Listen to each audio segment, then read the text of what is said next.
اللہ اللہ اللہ اللہ اللہ اللہ اللہ۔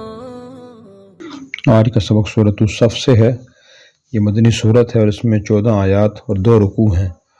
اعوذ باللہ من الشیطان الرجیم، بسم اللہ الرحمن الرحیم۔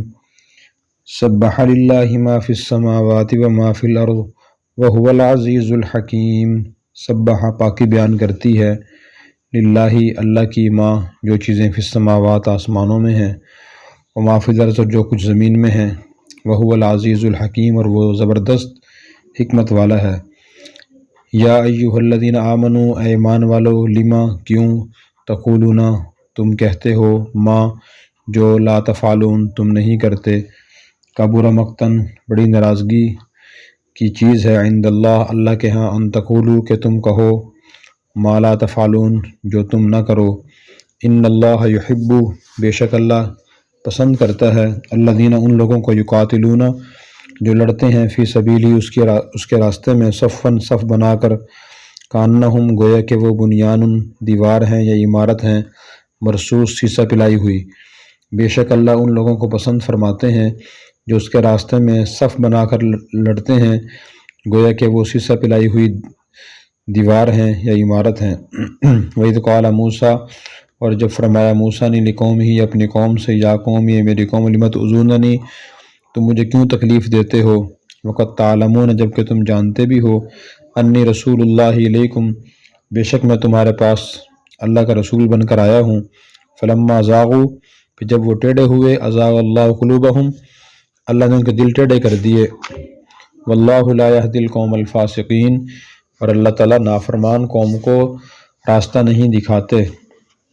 وَإِذْ قَالَ عِیسیٰ ابن مریم اور جب فرمایا عیسیٰ بن مریم نے، یا بنی اسرائیل اے بنی اسرائیل، انی رسول اللہ علیکم بے شک میں تمہارے پاس اللہ کا رسول بن کر آیا ہوں، مصدقا لما بین یدی مصدقا تصدیق کرنے والا ہوں، لما اس چیز کی، بین یدی جو مجھ سے پہلے ہے، من التورات یعنی تورات، و مبشرا اور خوشخبری سنانے والا ہوں، برسول ایک رسول کی، یاتی جو تشریف لائیں گے، من بعدی میرے بعد، اسمہ احمد ان کا نام احمد ہوگا، فلما جاءہم پھر جب وہ آئے ان کے پاس، بالبینات کھلی نشانیاں لے کر، قالوا وہ کہنے لگے، ھذا سحر مبین یہ واضح جادو ہے، ومن اظلم ممن افترا اور اس سے بڑا ظالم کون ہوگا جو منسوب کرے، علی اللہ اللہ کی طرف، الکذب جھوٹ، وہو یدعا الی الاسلام حالانکہ وہ بلایا جاتا ہے اسلام کی طرف، واللہ لا یہدی القوم الظالمین اور اللہ راستہ نہیں دکھاتے ظالم قوم کو، یریدون وہ چاہتے ہیں، لیطفئوا کہ بجھا دیں، نور اللہ اللہ کی روشنی، بافواہہم اپنے منہ سے، واللہ متم نوری اور اللہ پوری کرنے والے ہیں اپنی روشنی کو، ولو کرہ الکافرون اگرچہ برا سمجھیں کافر، هو الذی ارسل رسولا وہی اللہ ہے جس نے بھیجا اپنا رسول، بالہدا ہدایت دے کر، ودین الحق اور دین حق دے کر، لیظہرہ علی الدین کلی تاکہ وہ اس دین کو غالب کرے سب دینوں پر، ولو کرہ المشرکون اگرچہ برا سمجھے مشرک۔ یہ سورہ صف ہے اور اس کی ابتدائی آیات کا شان نزول یہ ہے، حضرت عبداللہ بن سلام رضی اللہ عنہ فرماتے ہیں کہ ایک مرتبہ ہم صحابہ کرام بیٹھے ہوئے تھے اور ہم نے آپس میں مذاکرہ کیا کہ کوئی شخص ایسا ہے جا کر رسول اللہ صلی اللہ علیہ وسلم سے سوال کرے کہ اللہ کے ہاں سب سے زیادہ محبوب عمل کون سا ہے تاکہ ہم اس پر عمل کریں، اور کسی کو اٹھنے کی ہمت نہ ہوئی۔ ابھی ہم سب لوگ اسی حالت میں بیٹھے ہوئے تھے کہ رسول اللہ صلی اللہ علیہ وسلم نے ان سب لوگوں کو نام لے کر اپنے پاس بلایا، جس سے معلوم ہوا کہ آپ کو وحی کے ذریعے ان کا اجتماع اور ان کی گفتگو معلوم ہو گئی تھی۔ جب سب لوگ حاضر خدمت ہوئے تو رسول اللہ صلی اللہ علیہ وسلم نے پوری سورہ صف ان کو پڑھ کر سنائی جو اس وقت آپ پر نازل ہوئی تھی۔ یہ مسند احمد کی روایت میں ہے، اور اس صورت نے یہی بتلا دیا کہ اللہ تعالیٰ کے ہاں سب سے پسندیدہ عمل اللہ کے راستے میں جہاد کرنا ہے۔ اور ان حضرات نے اس وقت یہ بھی کہا تھا کہ اگر ہمیں اللہ کا سب سے پسندیدہ عمل معلوم ہو جائے تو ہم اس پر عمل کرنے میں ایسی جاں بازی دکھائیں گے تو کہ بہت زیادہ دعویٰ کیا تھا تو اللہ تعالیٰ کو دعویٰ پسند نہ آیا۔ ان حضرات کو تنبیہ کی گئی کہ مومن کے لیے ایسے دعویٰ کرنا درست نہیں ہے، اسے کیا معلوم ہے کہ وقت آنے پر وہ اپنے ارادے کو پورا بھی کر سکے گا یا نہیں، اس لیے کہ اسباب کا جمع ہونا اور رکاوٹوں کو ہٹانا مومن کے اختیار میں نہیں ہے، پھر خود اس کے اپنے دست و بازو اور اس کے اعضاء، دل کا ارادہ، کوئی چیز بھی ایسی نہیں اس پہ اس کا پورا قبضہ ہو۔ اس لیے اللہ تعالیٰ نے اس آیت میں تنبیہ فرمائی ہے۔ پہلے یہ فرمایا کہ آسمان و زمین کی تمام چیزیں اللہ کی تعریف اور تسبیح بیان کرتی ہیں، اللہ بڑے غالب ہیں، حکمت والے ہیں۔ فرمایا یا ایھا الذین آمنوا لم تقولون ما لا تفعلون، اے ایمان والو تم وہ باتیں کیوں کہتے ہو جو تم کرتے نہیں، یعنی جس کے کرنے کا پورا اختیار تمہارے قبضہ قدرت میں نہیں، تم وہ باتیں کیوں کہتے ہو کہ ہم یہ کر دیں گے اور وہ کر دیں گے۔ تو اس آیت مبارکہ میں اللہ تبارک و تعالیٰ نے دعوے سے منع فرمایا ہے کہ آدمی بڑے دعوے نہ کرے، خصوصاً وہ دعویٰ جس کو پورا کرنا نہ چاہتا ہو یا پورا نہ کر سکتا ہو۔ اگرچہ صحابہ کرام کی حالت تو نہیں تھی، صحابہ کرام نے تو جذبہ ایمانی کی بنیاد پر یہ کہا تھا اور ان کی نیت معاذ اللہ غلط نہیں تھی، لیکن اللہ تعالیٰ نے الفاظ عام رکھے ہیں کہ آئندہ کوئی آدمی ایسی بات نہ کہے، ایسا دعویٰ نہ کرے جس کو پورا نہ کر سکے، پورا کرنے کا ارادہ نہ ہو۔ میں اکبر مقتا عند اللہ ان تقولوا ما لا تفعلون، اللہ کے ہاں یہ بات بہت ناگواری اور ناراضگی کی ہے کہ انسان وہ بات کہے جو جس کو پورا نہ کر سکے۔ اس کے مفہوم میں ایک تو دعویٰ شامل ہے کہ انسان دعویٰ نہ کرے، اور نمبر دوسرا اس کے مفہوم میں وعدہ خلافی بھی شامل ہے کہ انسان کسی ایسا وعدہ کرے کہ اس کے پہلے سے ارادہ یہ ہو کہ میں دعوے کو پورا نہیں کروں، وعدے کو پورا نہیں کروں گا، تو وہ ایسا وعدہ کرنا بھی شرعی لحاظ سے ناجائز ہے۔ بعض لوگ یہ سمجھتے ہیں کہ شاید یہ آیت دعوت سے متعلق ہے۔ دعوت کا مطلب یہ ہے کہ آدمی جو کام خود نہ کرتا ہو، نیکی کام، دوسروں کو اس کی ترغیب نہ دے، دعوت نہ دے کہ آپ فلاں کام کر لیا کریں، دوسروں کو اس کام کی نصیحت نہ کرے۔ حالانکہ دعویٰ، اس آیت کا دعوے سے تعلق ہے، دعوت سے تعلق نہیں ہے۔ دعوت سے متعلق جو آیت ہے وہ سورہ بقرہ کی آیت ہے، تأمرون الناس بالبر وتنسون انفسکم۔ اللہ تعالیٰ فرما رہے ہیں کہ تم لوگوں کو نیکی کی تلقین کرتے اور خود کو بھول جاتے ہو۔ تو اس میں دو چیزیں ہیں، ایک چیز تو ہے دوسروں کو نیکی کی تلقین کرنا، تو یہ شرعی لحاظ سے بری چیز نہیں ہے، اور دوسری چیز خود عمل نہ کرنا، خود کو بھول جانا، یہ شرعی لحاظ سے بری چیز ہے۔ لیکن یہ دو چیزیں علیحدہ ہیں اور دونوں مسلمان کی ذمہ داری ہیں۔ جو کام شرعی لحاظ سے فرض یا واجب ہیں تو ان کی تلقین کرنا، دعوت دینا بھی فرض اور واجب ہے، اور جو کام سنت یا مستحب ہیں تو ان کی تلقین کرنا اور دعوت دینا بھی سنت اور مستحب ہے۔ اس لیے اگر آدمی خدا نہ خواستہ کسی فرض واجب کام پر خود عمل نہ کر رہا ہو، مثلا ایک آدمی نماز نہیں پڑھتا تو اس کے لیے دوسروں کو نماز کی تلقین کرنا شرعی لحاظ سے برا نہیں ہے بلکہ ایک فریضہ ہے۔ اگر وہ دعوت دے رہا ہے لوگوں کا کہ آپ نماز پڑھا کریں، خود نہیں پڑھتا تو اسے نماز پڑھنی تو چاہیے، لیکن اس کا دعوت دینا برا نہیں ہے۔ جیسے بعض لوگ کہہ رہتے ہیں کہ جی آپ ہمیں تو جھوٹ سے منع کرتے ہیں، آپ خود جھوٹ کیوں بولتے ہیں؟ تو یہ بات تو صحیح ہے کہ آدمی خود بھی عمل کرے، لیکن کیا دوسروں کو جھوٹ سے منع کرنا برا ہے؟ وہ برا نہیں ہے، وہ نیکی ہے۔ تو ایک مسلمان کو دونوں چیزوں فرق کرنا چاہیے کہ وہ دعوت نہ کرے لیکن دعوت دے، اور بعض اوقات دوسروں کو نیکی کی تلقین کرنے کی برکت سے اللہ تعالیٰ خود تلقین کرنے والے کو بھی عمل کرنے کی توفیق عطا فرما دیتے ہیں اور اس کی توجہ بھی عمل کی طرف ہو جاتی ہے۔ پھر اس کے بعد فرمایا کہ اللہ تعالیٰ کے ہاں پسندیدہ عمل یہ ہے کہ اللہ ان لوگوں کو پسند کرتے ہیں جو لوگ اللہ کے راستے میں صف بنا کر سیسہ پلائی دیوار کی طرح جواں مردی سے اور بہادری سے جنگ کرتے ہیں، جہاد کرتے ہیں، اللہ ان کو پسند کرتے ہیں۔ واقعی یہ عمل بہت ہی پسندیدہ ہے، جبکہ شرعی جہاد کی ضرورت ہو، اس کی شرائط ہی پائی جاتی ہوں، دوسری تمام شرائط کے پائے جانے کی صورت میں جہاد کے آداب کی رعایت رکھتے ہوئے جہاد کرنا اللہ کے ہاں بڑا پسندیدہ عمل ہے۔ اس میں انسان اپنی جان اور اپنا مال، اپنا وقت، تمام چیزیں خرچ کرتا ہے اور جان جانے خطرہ بھی ہوتا ہے۔ جیسے صحابہ کرام نے جہاد کیے ہیں، انبیاء علیہ السلام نے جہاد کیے، تو اپنے موقع پر پسندیدہ ترین عمل ہیں۔ اور صف بنا کر کے لفظ میں، صفن کے لفظ سے اشارہ ملتا ہے کہ اطاعت امیر بھی ضروری ہے، مسلمانوں کی اجتماعیت بھی ضروری ہے۔ جو اجتماعی اور اطاعت امیر کے تحت جہاد کیا جاتا ہے وہ اللہ کے یہاں بڑا پسندیدہ جہاد ہے اور بڑا پسندیدہ عمل ہے۔ نبی کریم صلی اللہ علیہ وسلم نے سے اس لیے پوچھا کہ سب سے پسندیدہ عمل کون سا ہے، تو ایک موقع پر آپ نے ارشاد فرمایا الجہاد فی سبیل اللہ، اللہ کے راستے میں جہاد کرنا۔ پھر اس کے بعد آیت نمبر 5 میں یہ فرمایا کہ جب موسیٰ علیہ السلام کو یاد کریں، انہوں نے اپنی قوم سے فرمایا تھا کہ تم مجھے کیوں تکلیف دیتے ہو، تو جبکہ تم جانتے بھی میں اللہ کا رسول ہوں۔ تو موسیٰ علیہ السلام کو لوگوں نے کیا تکلیفیں دی؟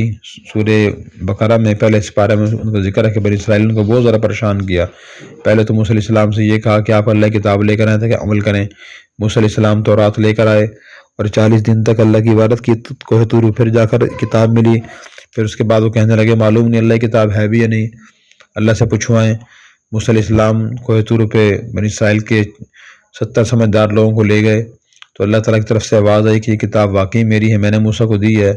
پھر اگلی گستاخی انہوں نے یہ کی، انہوں نے کہا اللہ تعالیٰ سے کہیں ہمارے سامنے آ کر بتائے کہ میں اللہ ہوں، میں نے موسیٰ کو کتاب دی ہے۔ تو اللہ تعالیٰ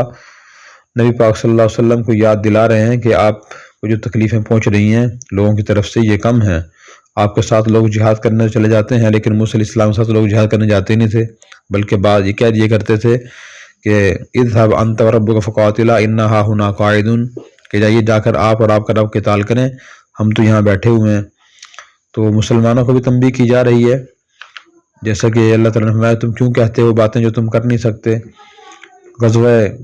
احد کے موقع پر کچھ مسلمان میدان چھوڑ کر چلے گئے تھے، جس کا ذکر سورہ آل عمران میں ہے۔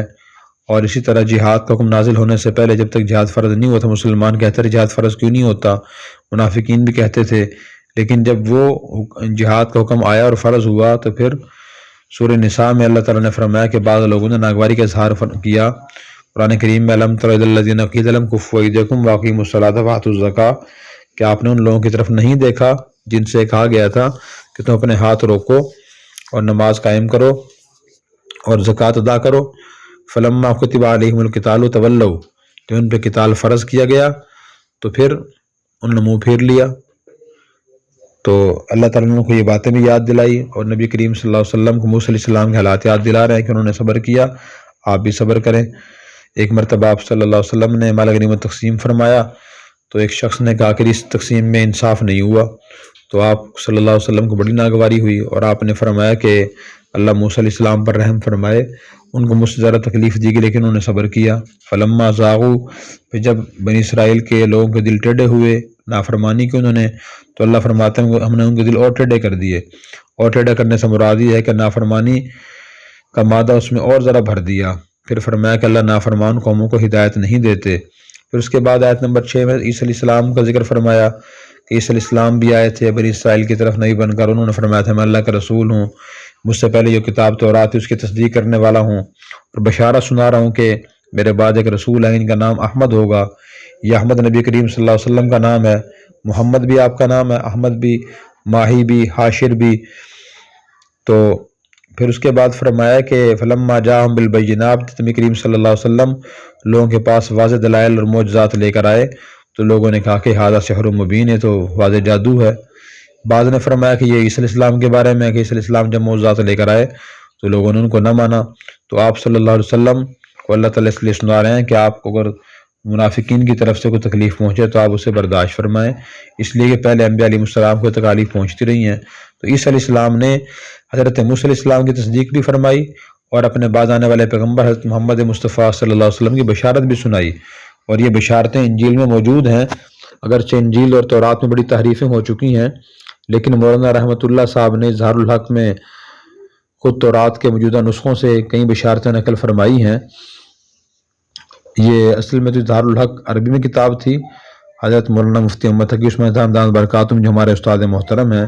انہوں نے اس کی تشریح فرمائی، اور دارالعلوم کے سابق استاد مولانا اکبر علی صاحب رحمۃ اللہ علیہ نے اس کا ترجمہ فرمایا تھا۔ عیسائیت کے رد کے لیے بڑی بہترین کتاب ہے، اور عیسائیوں نے اسے دنیا سے ناپید کرنے کی بھرپور کوشش کی، اور انہوں نے یہ کہا اگر یہ کتاب دنیا میں رہی تو عیسائیت کو فروغ نہیں ہو سکتا، عیسائیت دنیا سے مٹ جائے گی۔ اور اسی طرح ہمارے استاد محترم حضرت مفتی تقی عثمان دامت برکاتہم کی کتاب ایک اور بھی ہے ماہی النصرانیہ، اس کی عربی ترجمہ شائع ہو چکا ہے، کتاب اصل میں عربی میں ہے، اردو میں ترجمہ شائع ہو چکا ہے۔ اس کا معنی عیسائیت کیا ہے، جو لوگ عیسائیت کو پہچاننا چاہیں ان کے لیے بہترین کتابیں ہیں یہ۔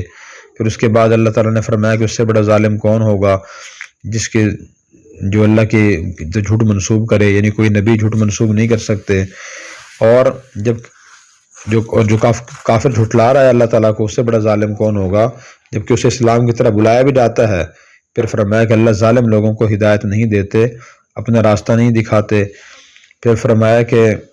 یہ ظالم لوگ یہ چاہتے ہیں اور کافر لوگ کہ اللہ کے نور، اس کی روشنی قرآن کریم اور دین اسلام کو